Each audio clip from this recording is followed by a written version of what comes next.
Hey guys, JB here from Alpha Wolf Consulting.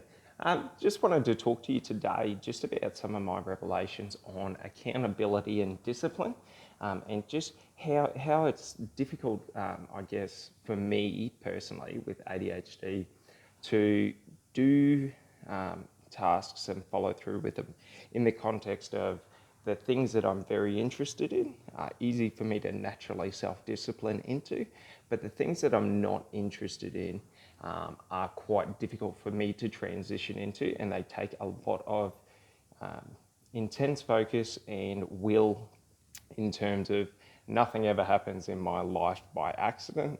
Everything is planned out and strategized to the millimeter. So what I wanted to talk about was finding motivation in discipline. So I struggle when it comes to, for example, like administrative work.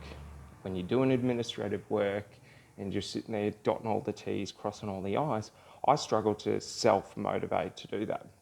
So what I have to do is I have to condition out responses.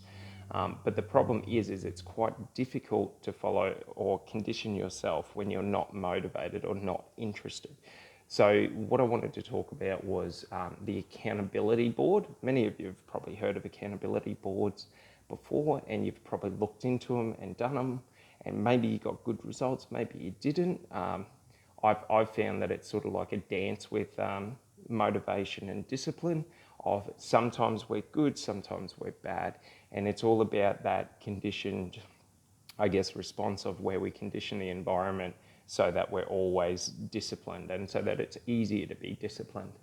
But the big revelation that I personally had for myself was that basically with your accountability board, it's not being accountable to what you have to do today.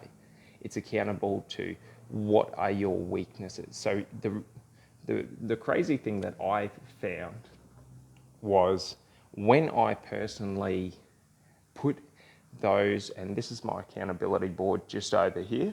I'll run through it in a second with you. But basically, when I put all of my weaknesses down, the truths that I didn't want to admit to myself. So that's the key about the accountability board, is it has to be those hidden truths that deep down we lie to ourselves about. And depending on how you want to go, if you want to be easy on yourself, if you don't, like I just believe in being 100% honest with yourself, because that's where basically we can go from. So we can only ever go up from honesty. But the key is that with the accountability board, it's not that you are what is written on there, but an aspect of you wants to be that. And that is what you're fighting with every day. So when you want to go for a run and you go to put your shoes on and then you don't feel like it, you know what I mean? There's an aspect of you that wants to run. There's an aspect of you that doesn't want to run. So you got to be admitting those truths to yourself. So I'll just go through mine. So mine is I am lazy. So if given the option, I would do nothing with my time. So I have to fight against that in every decision, but also I always want to take the easiest way there. So when I was younger and when I was developing this out, what I found was when I was developing my work ethic was I had to create a very, very strong desire to do hard work opposed to outcome. Because the thing is it's easy to do the lazy way or the easy way, but it doesn't get you good results and it degrades your performance over long periods of time. So if you don't put in the work over long periods of time, you'll forget how to do the work.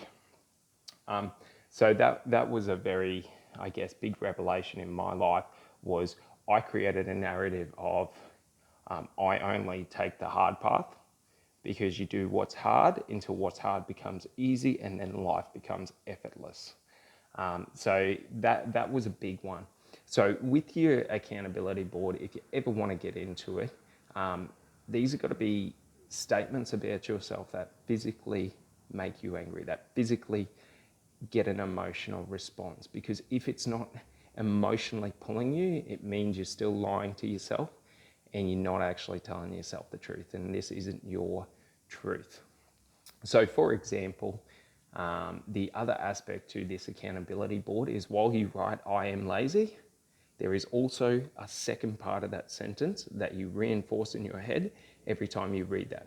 So for example, for me, mine is, I am lazy, therefore I must take the hard path. I must do what's hard, regardless of the outcome.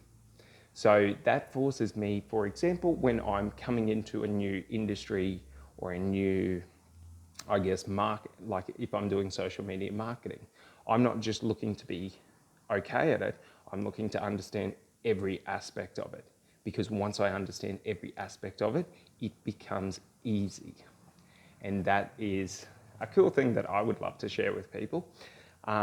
But yeah, so that's just one of mine on my list of my accountability board. And what I've found is by putting them up there and reminding myself every day, I'm able to, one, reinforce that narrative until it goes away.